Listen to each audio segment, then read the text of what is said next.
അബൂബക്കർ സിദ്ദീഖ് പഠിച്ചതുപോലെ ഖുർആൻ പഠിക്കണം, ഉമർ പഠിച്ചതുപോലെ ഖുർആൻ പഠിക്കണം, സഹാബത്ത് പഠിച്ചതുപോലെ ഖുർആൻ പഠിക്കണം.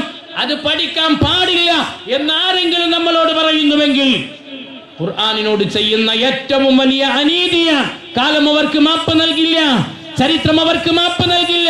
ഖുർആൻ പഠിക്കൽ പാടില്ല എന്നാരെങ്കിലും പറയുന്നുവെങ്കിൽ, അങ്ങനെ പറഞ്ഞിട്ടുണ്ടോ? നമ്മുടെ നാട്ടിൽ കുറെ ആൾക്കാർ അങ്ങനെ പറഞ്ഞിട്ടുണ്ട്.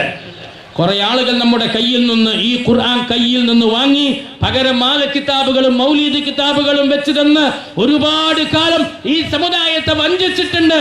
അതിൽ നിന്ന് പരിവർത്തനത്തിന്റെ പടപ്പാട്ടുപാടി മുജാഹിദ് പ്രസ്ഥാനം ഒരു നൂറ്റാണ്ട് കാലമായി നമ്മുടെ രാജ്യത്ത് സംഘടിതമായി പ്രവർത്തിച്ചു കൊണ്ടിരിക്കുന്നു.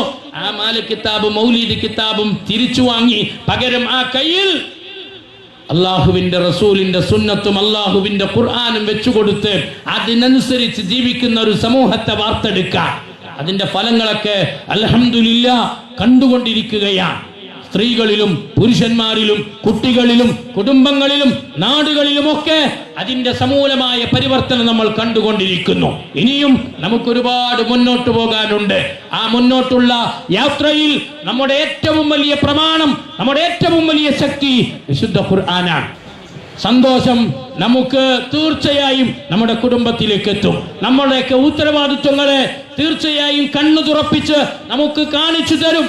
അത് നിർവഹിച്ചാൽ എന്ത് കിട്ടുമെനിക്ക്, അത് നിർവഹിച്ചില്ലെങ്കിൽ എന്ത് നഷ്ടമാണ് എനിക്ക് എന്ന് കൃത്യമായി ബോധ്യപ്പെടുത്തി തരുന്ന ഈ വിശുദ്ധ ഖുർആൻ എത്ര ശിഷ്ടകാലമാണോ ഇനി ഈ ദുനിയാവിൽ ബാക്കിയുള്ളത്, അവന്റെ ഖുർആൻ പഠിച്ച് മനസ്സിലാക്കി അതിലൂടെ അള്ളാഹുവിനെയും അവന്റെ റസൂലിനെയും അറിഞ്ഞ് മനസ്സിലാക്കി അതനുസരിച്ച് ജീവിതത്തെ ചിട്ടപ്പെടുത്താനുള്ള ഒരു ഭാഗ്യം, ഒരു വഴിത്തിരിവ് ഇന്നത്തെ ഈ സംരംഭത്തിലൂടെ അള്ളാഹു നമുക്ക് പ്രദാനം ചെയ്യട്ടെ.